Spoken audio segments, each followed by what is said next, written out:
Hello મિત્રો, RK farming લાઈફમાં આપનું સ્વાગત છે। આજે આપણે આવી ગયા છે જામકંડોરણા તાલુકાના બાલાપર ગામે। ત્યાં તેલ કાઢવાનો મિની પ્લાન્ટ છે, આમ જોઈ રહ્યા છો।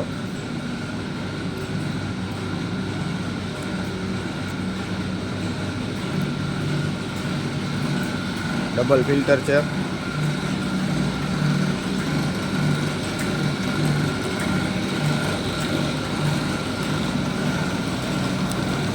આમાં ખોળ આવે છે,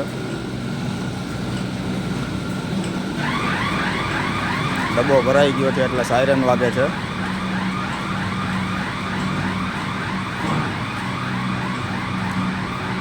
અહીંથી માંડવી નાખવાની હોય છે, આમાંથી ખોલાઈને કમ્પ્લીટ થઈને આવે છે।